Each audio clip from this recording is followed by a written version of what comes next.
All right. Hey, Masters, welcome to another episode of Path to Mastery. And by the way, happy 2020. Happy New Year, my friends. And Robert, happy New Year, man. Thank you, sir. Nice to meet you. Yeah, you too. Thanks for joining us. I know we met briefly at the NAR convention, and you were talking about something that's really, really important now, cybersecurity. And I'll tell you, you really caught my attention. And that's what we're going to talk about today. But before we get there, for our listeners first, I just want to again say Happy New Year to everybody. And, I'm really, really excited, going into the new year. And I hope you are as well. And I really look forward to hearing from you and hearing about the guests you want on the show this year. And also, I just want to give a thanks and ask you to support our sponsors, Vulcan 7, because guys, without them, we are not even able to produce this show, and they have the best data for sale by owners expireds, the dial of the system. So check them out. Special 2-week opportunity with Vulcan 7 for only $49. Check out Vulcan 7. And guys, listen, here's Robert. We'll get you back to Robert. And Robert Siciliano. Very good. Yep. All right. Awesome. Well, thanks for joining us. Let me do you a quick bio, and we'll just jump right into it. How's that sound? That's it. Yep. All right. Awesome. Trying to do something a little different now. And instead of doing a show and then going back and record a whole bio, see if I can make it work. I don't know. We'll see if it works. It works. No matter what, it works, right? It works no matter what. So that's the way it is. All right. Anyway, so Robert is a #1 best-selling Amazon.com author, CEO of Safer Me. Is that how you pronounce it? Yeah, SAFR.me. Yep. Okay. And also architect of CSI Protection Certification, a cyber social and identity protection security awareness training program. Oh, that's a lot of words. And you're a security expert and private investigator, fiercely committed to informing, educating, and empowering people so they can protect themselves and their loved ones from violence and crime in everyday lives, both in their physical and virtual interactions. Man, and we know how important that is today. So again, thanks for joining us, man. Hey, it's my pleasure. As you resolve your 2020, right? Going into the new year, digital literacy should be top of mind, meaning you should understand more about the devices that you access and the software on them and how to use them, but also how to protect them. It's no longer okay that your 14-year-old knows more about technology than you do. In order to protect the data in which you are entrusted with, your client-sensitive information, your family's identities, your social security number, you need to know how to protect your data and your devices. And that begins with digital literacy as it relates to cyber security. And the beauty is this stuff is all pretty easy. It's all basic 101 stuff, but as long as you understand the fundamentals, going forward, you'll know how to protect, your identity, your client's identity, how to get a credit freeze, what is identity theft protection, what does it do, what does it not do, and like the basics like updating hardware and software, all that stuff, and we'll get into that right now. Sure. Well, listen, again, I saw you at the NAR convention. I was really, really impressed with your presentation. Honestly, was surprised at how much value I took from the things that you shared. So you were talking to a bunch of real estate agents, salespeople. That's who's listening. Why is this important to salespeople? So right now, the real estate industry is under attack. And what that means is that you are high on the radar of criminal hackers worldwide. They recognize that the real estate industry as a whole is unregulated in regards to how it handles data. There are certainly, state and some federal laws regarding data privacy and data security, and certainly all businesses, large and small, are affected by them. But there isn't a significant or, a concentration on real estate itself. And as a result, bad guys know that there's no training that's occurring right now that this industry itself is required to take. And that is because, major data breaches haven't occurred in a way that Congress and the Senate and feds, regulators are paying attention. Therefore, they haven't, clamped down.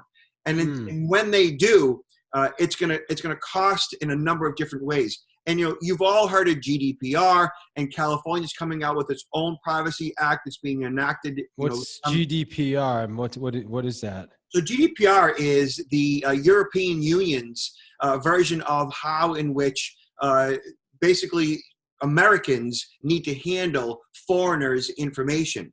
And there's a lot of regulation around that if you deal with any sensitive information for those overseas. And California has created its own rule that's based on their European GDPR. And ultimately, that means that if you're handling any Californians' information, then you need to pay attention to that rule and reg. That being said, California historically is generally the first state in the union to roll out various forms of security and privacy rules and regs.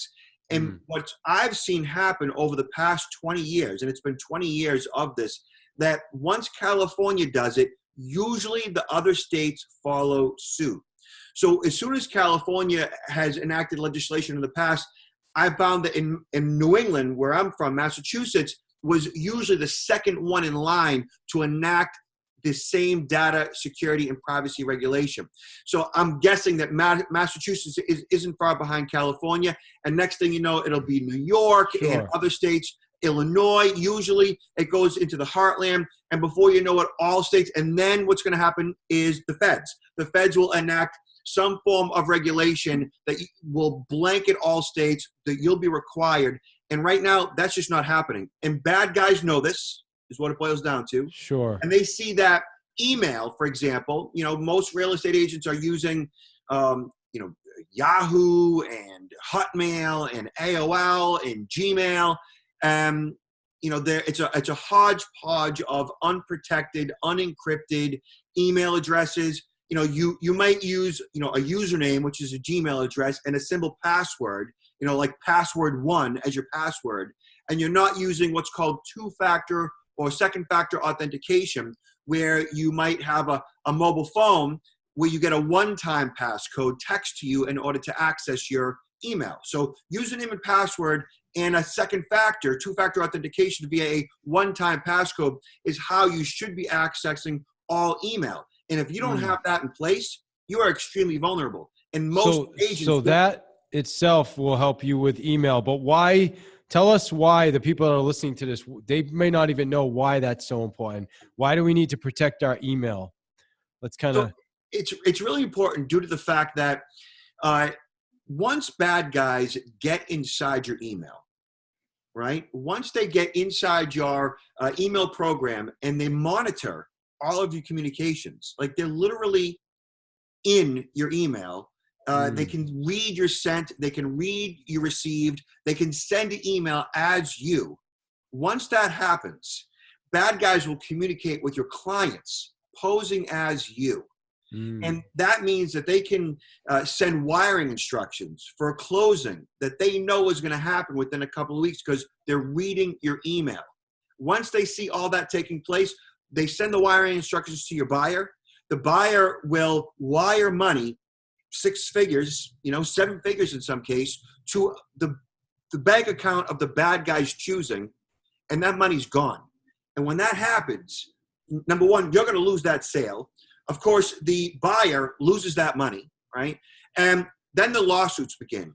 And once the lawsuits begin, it's going to cost the agent, the broker, right? It's going to cost them 6 figures or more to fix that problem, either to pay off that buyer or to fight lawsuits so that you don't have to pay off that buyer. That's a huge problem. I think right at this point, we're at somewhere between $150 and $175 million in losses just in the past couple of years. And these are big, major franchises. You think of all the big real estate companies out there. They're all losing money. Their brokers, their agents are all losing money as a result of this one scam. And that's because the agents themselves aren't versed in how to prevent it. The buyers have no clue. The brokers aren't training their agents on how to prevent it in the first place. And neither the states or the feds are squeezing the brokers or the industry itself to do something about it. So I'm guessing that's coming, right? Fixed reactively. Yeah, you got to imagine that's coming pretty soon, right? something you had said at Dinar that really caught my attention was that people will get into your email and they'll just wait. I mean, I think you said they'll wait and they'll watch until they get the right thing. So they could be waiting for months if they have to, right? That's exactly correct. They have plenty of time. I mean, you have to understand that the people that are doing this, like they could be sitting in a hut in Ghana, and they have all kinds of time on their hands. They're in an internet cafe for 8, 10, 12, 14 hours a day. And all they're doing is watching and waiting for these communications to come in. Sure. They're scanning your inbox. They're scanning your sent email. They're going through your files and folders. They're on your computer remotely. Like once you have a virus on your machine or once your email is compromised, they just watch and wait. And, in these countries, maybe in the Eastern Bloc, for example, they might get, pennies on the dollar as far as minimum wage is concerned compared to what we are paid. And so they could spend a whole year where they might make, say 6 or 8 or 10 grand a year, whereas we might make, 100 or 150 grand a year. They'll make millions based on the time that they would spend for their minimum wage to access our networks, pay attention to our sent and received emails. And once they get one successful transaction, they're living happily ever after. More than you and I would ever make in a lifetime, they could make in a year. No doubt. So all right. So two-step authentication is, I set that up right after I left San Francisco. There you go. Both on my Gmail. I actually set it up as well. How long have you been in the business for? How long have you been in the business for? 17 years. There you go. So that just gives you, you and your audience a general ideas, like just how far behind. And it's not because you don't know what you're doing or anything. You're a responsible adult, right? But the industry is not educating, teaching its agents what to do, and that's a problem. Absolutely, and I'm guessing it's coming, Robert. Right? I mean, we were just there was a class last week here. They were talking about people having video cameras now in their homes and watching things without realtors knowing about it, which we found really interesting. We are in a surveillance state, and the technology is all around us, and that's where digital literacy comes in. Like if you don't understand all the technology at your fingertips in your environment, that you have access to, that others have access to monitor you, and how to deal with all of that, then it is just a matter of time until something is going to occur in your life or your business that is undesirable. Whether that's you saying something or doing something that's being monitored remotely by somebody, whether it's a video camera or your laptop or your mobile, like you have to know what's going on. The same way, like if you are taking care of your body, you have to know what foods to eat, to exercise. You have to understand digital literacy in that regard as well. Absolutely. So so why don't we do this? Talk about what would you say are the 3 top things our listeners as real estate agents need to know going forward? Okay. So as far as your data and your devices and protecting your hardware and your software, first and foremost, whatever machine you're on, whatever digital device you're on, whether it's a laptop or a desktop or even a mobile phone, of course, and this is common sense, but it's not common to most people, is you have to update the software, right? So when your mobile phone says there's a new iOS operating system on its way, download it now, install it. Don't wait. Install that as quickly as possible. Really? I did not know that. The reason why you have to do that is first and foremost, for security issues. Critical security patches are generally sent through these updates. And those critical security patches are because somebody discovered a vulnerability in that operating system. That vulnerability is some type of a hole that allows a bad guy to crawl through, basically. And so those updates, whether it's laptop, desktop, Mac, Windows, iPhone, Android, update as soon as possible.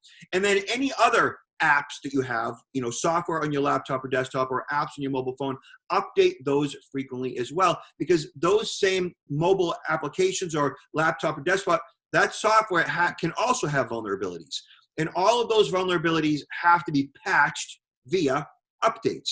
It's the same way, Toyota sends out a recall that airbags are faulty, like those airbags have to be replaced. Well, a vulnerability in software is the same thing. You have to update it in order to replace that vulnerability or to fix or patch that See, vulnerability. nobody's ever explained it that way, at least not to me. And I just think it's like an optional. Like for me, they just sent out a new update for Macs. I use everything Apple, and it was, frankly, I don't love the update because certain things aren't working anymore with the system. But I didn't realize it was something that actually was protecting us. Critical. Like, yeah, Critical. I thought it was just an optional. Hey, here's a better software for you. I didn't realize it worked like that. Yeah, so that's why they call them critical updates. Got it. And Okay, good to know. patches are fundamental to protecting your data and your devices. So that's the first thing. Like, update all your software, your operating system, and the software programs themselves, all the apps, right? And then your hardware. Like, you can't be functioning on an old desktop or an old laptop or an old mobile phone. Older hardware does not support newer software.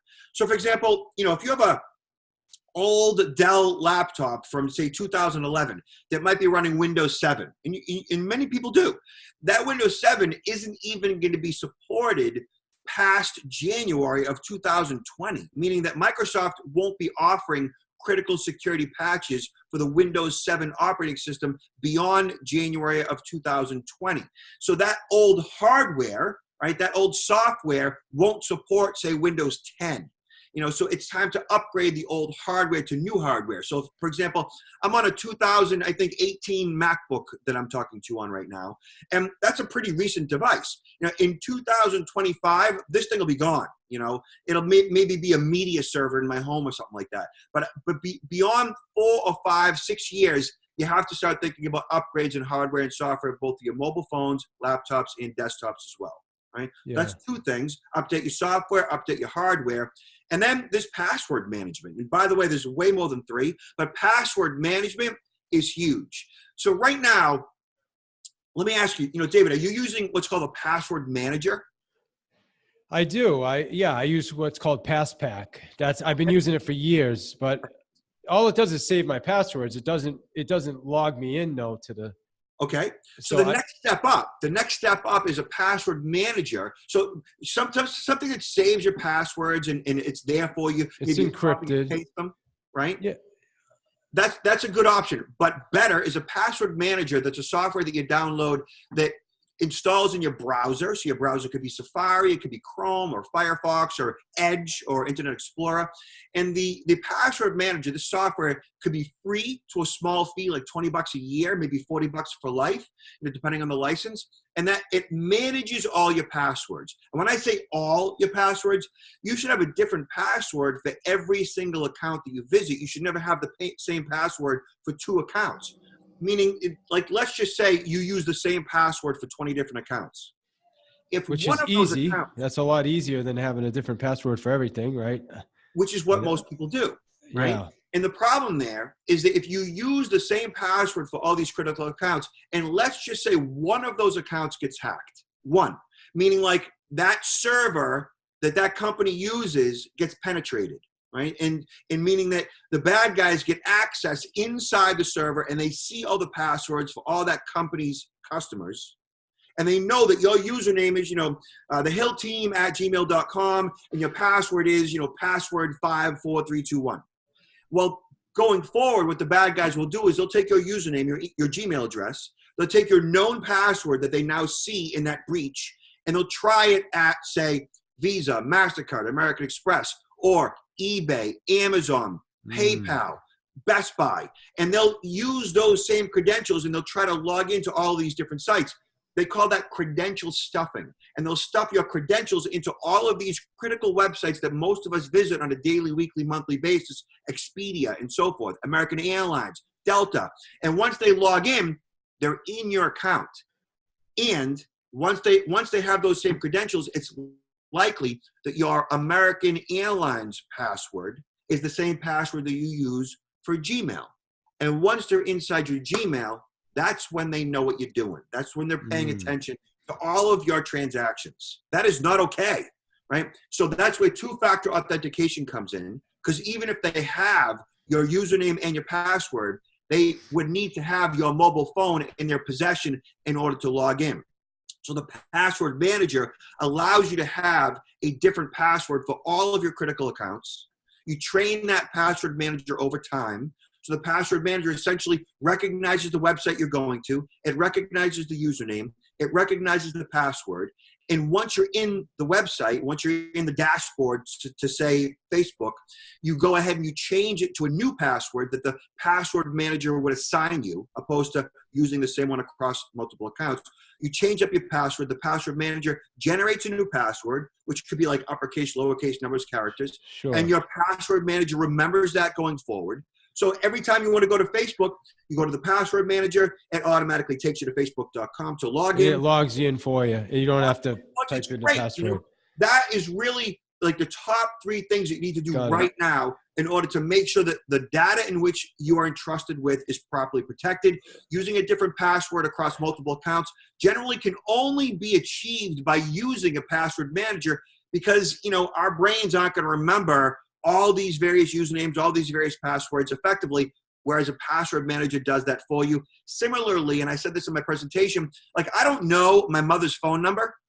I don't know my mother's phone number. Like, it's, if I look at my mobile, my mother's phone number is mom, you know? But my mobile phone remembers my mom's phone number for me.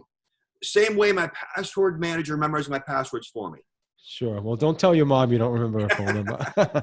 So, question. Listen, this is kind of ironic that this happened. So, a few days, I use MailChimp to email, like, you know, broadcast emails, things like that. Yep. I set up two-step.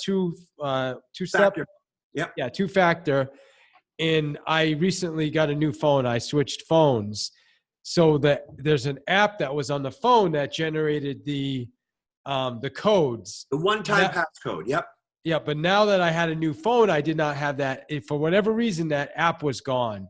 Yep. So I could not get into MailChimp. Yep. The Google worked. I was able to download a new authenticator and get a code, but the MailChimp didn't. And I didn't have that little code they sent me.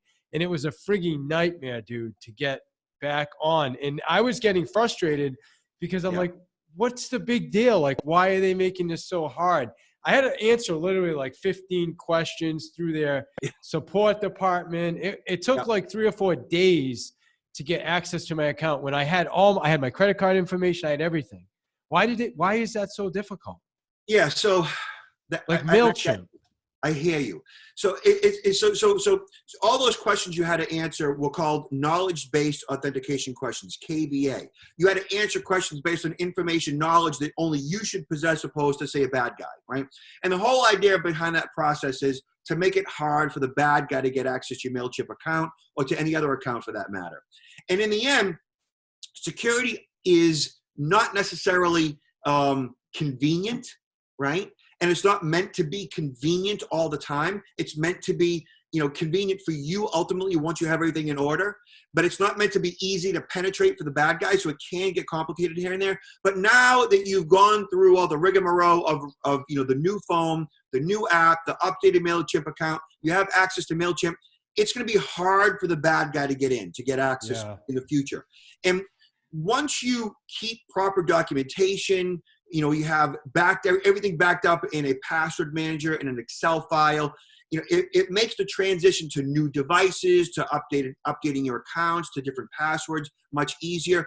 Going forward, in the future, if you ever get another phone, you know, you have to access your MailChimp account, you're going to know going forward what to do in regards to the MailChimp issue that you faced just now, right? No so doubt. that transition will be much more seamless in the future. And frankly, that's what security is sometimes. It's not always, you know, breathe easy, you know, it can be complicated, but once you do it, you know, once right the first time or the next time, you're better off. Well, I also remembered they sent me an email when I did it, when I first set up the two-step, and there was a code that I was supposed to keep, which obviously I couldn't find the email because it came from like support at something. So you take that code, you put it in absolutely. Yeah. You put that in your password folder. Yeah, 100. Yeah, of course. So I learned a lesson, right? Why does MailChimp care? And here's the interesting thing. I would not even have set that up except for MailChimp said, we'll give you 10% off your monthly fee if you set up two-step authentication. Interesting. So I did. Why does MailChimp care? They care because they don't want their clients being breached. If their clients are breached, you know what happens next? Everybody on your list, and you don't want to be breached either. Everybody on your list, if a bad guy gets access to your account, next thing the bad guy does is he'll email every single one of your clients posing as David Hill. Got it. So Okay? you said earlier. Hey, this is David. Listen, thanks for attending my podcast. By the way, I've written a new book, right? And I'm selling this book for, short money. You can get this book for, half off, two for $10. Send one as a gift to a family member or a colleague, and just, send me a credit card number right now. And now you've got, say 1,000 people get that email, and all the bad guy needs is one person to respond with a credit card number with the $5,000 limit. And that bad guy just made $5,000, because he compromised your MailChimp account. Yeah. Simple as love that. it, man. Love it. Well, listen, I know there's so much more we could talk about right now.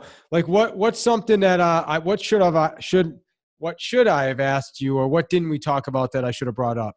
So one thing that I think people should engage in right now to protect your own personal identity is something called a credit freeze. So credit freeze locks down your credit report by freezing your credit. And the way you do that is do a quick search on Google for credit freeze, and then the name of each of the 3 credit bureaus one by one. So credit freeze TransUnion, credit freeze Experian, credit freeze Equifax. And once you do that, on each page of search, you'll find the website to Experian, TransUnion, Equifax on where you go to freeze your credit to make sure that once your credit's frozen, you now have control. So your social is out there. Everybody has it. Bad guys have it. It's out there. It's been stolen dozens and dozens of times in your life, actually.